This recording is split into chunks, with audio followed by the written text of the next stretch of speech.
Bom dia, a paz esteja convosco. Espero que a vossa alma vos vá bem, né? Desejo que essa paz de Deus, que excede a todo o entendimento humano, vos possa capacitar e atingir a todas as dimensões da vossa vida: a dimensão física, a dimensão espiritual, a dimensão psicológica e emocional, no nome de Jesus Cristo. Meus irmãos, eu tenho aqui uma lição de Deus para partilhar convosco, né? Em torno do encontro de Cristo com a mulher samaritana. A ideia é sabermos como esse encontro de Cristo com a mulher samaritana ajuda-nos a, exatamente o quê? A superarmos as barreiras, os preconceitos culturais que nos impedem, às vezes, né, hoje em dia, e muitos crentes, né, terem contato com outras pessoas, sobretudo, né, quando a finalidade última é exatamente a pregação da palavra de Deus. Meus irmãos, o texto está baseado no Evangelho de João, capítulo 4. Eu vou ler apenas o versículo 7 até o versículo 9. Diz assim o texto: Nisto veio uma mulher samaritana tirar água. Disse-lhe Jesus: Dá-me de beber, pois seus discípulos tinham ido à cidade para comprar alimentos. Então lhe disse a mulher samaritana: Como sendo tu judeu, pedes de beber a mim, que sou mulher samaritana? Porque os judeus não se dão com os samaritanos, diz aqui a Bíblia Sagrada. Meus irmãos, na resposta da mulher a Jesus, a própria mulher já acaba por elencar aqui dois fatores pelas quais, né, ou dois motivos pelas quais ela não podia ter contato com Cristo. O primeiro motivo, ela diz: olha, como sendo tu, pois, judeu? E o que ela está dizendo? Jesus, você é judeu, portanto não podes ter contato comigo. Ela está a evocar aqui a barreira da etnia, a barreira da raça. Irmãos, aqui está o primeiro preconceito cultural. Ela não podia ter contato com Jesus porque Jesus era judeu. E hoje em dia, irmãos, existem esses preconceitos culturais, ainda existem hoje em dia, por causa da supremacia da raça, né? Existem raças que se consideram superiores às outras, né? Por essa razão não podem ter contato. Mas graças a Deus o Evangelho superou todas essas barreiras aqui. E é claro que existem novas formas. Por exemplo, mesmo nós africanos, por exemplo, né? O tribalismo e o regionalismo, por exemplo, já foi bastante acentuado em certas épocas que impediam com que certas pessoas, por exemplo, né, não tenham contato com as outras. E tal como já está a dizer que esses preconceitos culturais hoje em dia evoluíram, por exemplo, né, sob novas formas de novos grupos sociais. Nós podemos aqui elencar, por exemplo, os grupos, as comunidades LGBTs, por exemplo, os grupos, certos preconceitos com determinados grupos. Um outro elemento que essa mulher evoca é o facto dela dizer: olha, sendo eu, pois, mulher samaritana. Ela evoca aqui o facto do gênero. Uma vez que Jesus estava pregando, irmãos, a palavra de Deus, estava conversando com uma mulher, provavelmente da mesma faixa etária que ele. E nós sabemos que naquela época era muito difícil, né, um homem ter contato público com uma mulher estranha. Era muito difícil.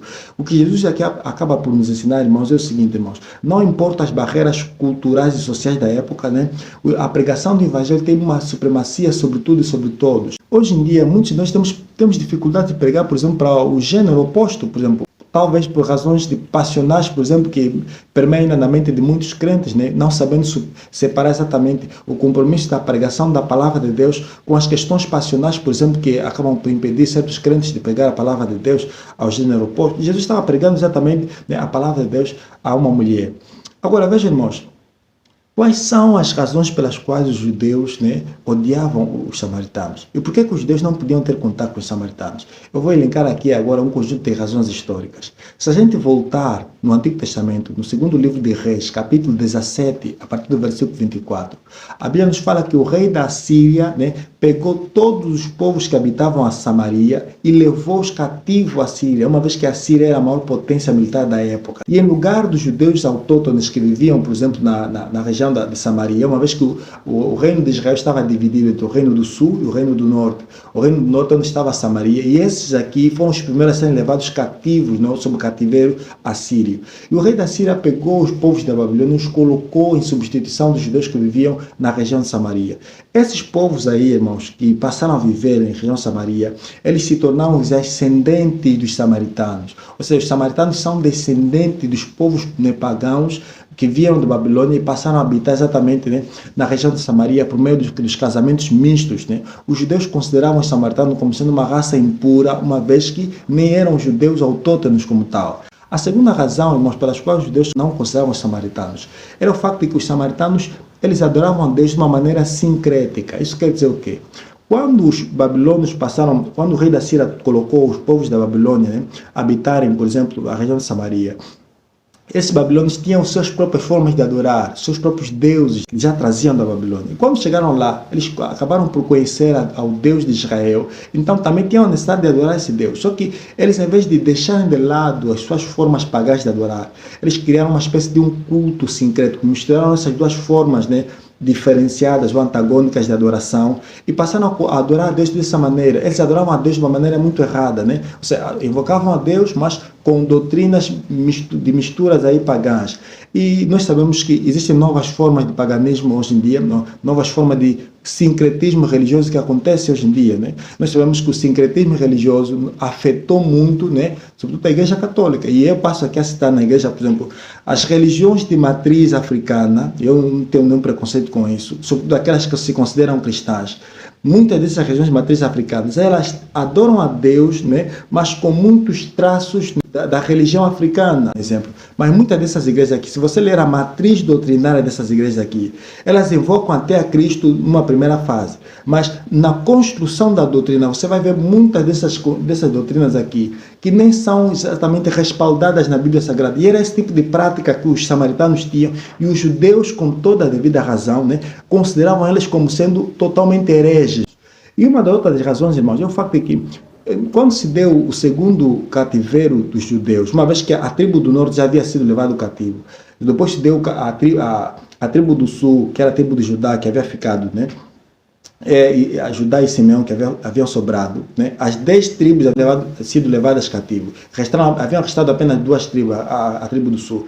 E essa tribo do sul, o reino do sul, né? O reino de Judá, havia sido levado cativo, dessa vez não mais pelos assírios, mas sim pelos babilônios, sob a liderança do rei Nabucodonosor. Nós podemos ler isso no texto, nos relatos de Jeremias e Daniel, capítulo 1, né? Tanto a Bíblia nos fala o seguinte: depois do povo judeu estar um bom tempo sob o cativeiro babilônico, livro de Esdras, capítulo 4, versículo 1, a Bíblia nos fala sobre a liderança do rei Assuero. O rei Assuero deu a ordem para que os judeus pudessem voltar à sua terra e reedificar o templo.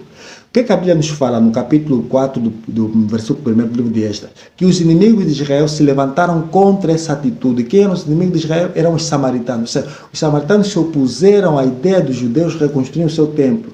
Uma vez sabemos, irmãos, que o templo era o maior símbolo religioso de todo judeu. Os samaritanos se opuseram a essa prática aqui, essa ideia dos judeus, né, se retificarem, né, ou reedificar o seu templo.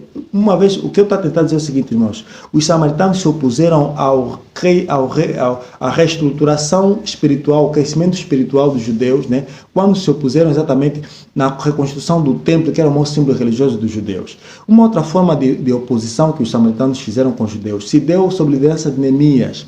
Neemias, né, recebeu a ordem do rei Artaxerxes para que pudesse reconstruir os muros de Jerusalém. Nós sabemos que as cidades antigas, elas, para que se pudessem proteger de invasões externas, elas tinham de ter muros, e os muros de Jerusalém haviam sido destruídos pelos babilônios. Então, os samaritanos, sob a liderança de Sambalat, lá conforme registrado em Neemias capítulo 4, a partir do versículo 2, os samaritanos, sob a liderança de Sambalat, se opuseram a essa ideia de que os judeus pudessem reconstruir seus muros.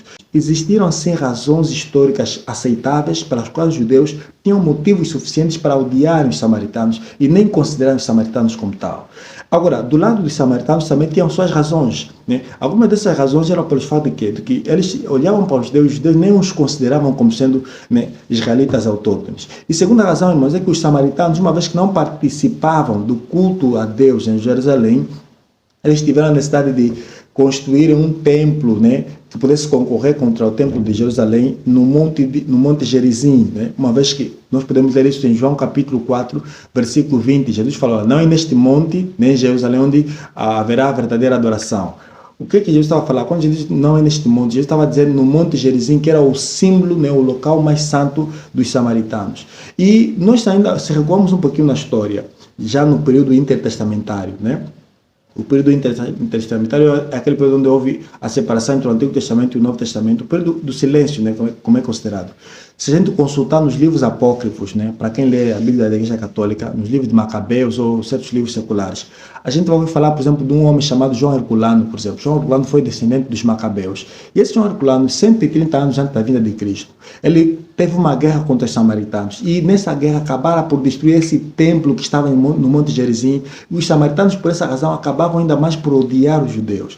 Irmãos, basicamente o que eu estou a tentar dizer é o seguinte: existiam sim razões plausíveis e aceitáveis, tanto de um lado como do outro lado, que os impediam de manter contatos. Só que o que acontece? É que Cristo, não olhando tanto para as razões dos judeus como para as razões dos samaritanos, Cristo ainda assim superou essas barreiras todas na pregação do Evangelho. E aqui está a maior lição para nós hoje em dia, irmãos. É que a pregação do Evangelho de Cristo, ela é destinada a todas as pessoas, conforme, por exemplo, a ordem de Marcos, capítulo 16, versículo 15, né? Ide por todo o mundo e pregar o Evangelho. Existem muitos crentes hoje em dia que tornam-se inertes na pregação do Evangelho. Por quê? Porque não conseguem pregar o Evangelho, por exemplo, para um muçulmano, por exemplo. E nós sabemos que o nosso país está sendo invadido, né, pelo Islão de uma maneira galopante. E nós, os cristãos, somos apelados a pregar a palavra de Deus sobre todas essas pessoas. Né? Existe um conjunto de religiões e seitas religiosas que vão crescendo hoje em dia. Irmãos, nós não podemos estar exatamente criar uma espécie de preconceito, não ter contato com essas pessoas. Temos que ter contato com essas pessoas para ganharmos-las, né, para Cristo, ok? O que Jesus está tentando nos dizer é isso, é que temos que ter contato com todas as pessoas, irmãos, quando a finalidade última é exatamente o quê? A pregação da palavra de Deus aqui. A palavra de Deus deve ser pregada a todas as pessoas, não importando a raça, não importando os preconceitos culturais. Quantas pessoas não pregam a palavra de Deus, por exemplo, no teu local de serviço? Quantas pessoas não pregam a palavra de Deus, por exemplo, ao seu chefe, né? Por exemplo, não partilham a palavra de Deus, por exemplo, em determinados locais, por exemplo, por uma questão de preconceito cultural. E quando falamos aqui de preconceito é um pensamento errado, subjetivo, que nós podemos criar em relação a outros. Se bem que possam existir razões justificáveis ou não, mas nós somos apelados a pregar a palavra de Deus. Deus abençoe você que está ouvindo esse vídeo. Inscreva-se e curta nesse vídeo, em nome de Jesus Cristo. Amém?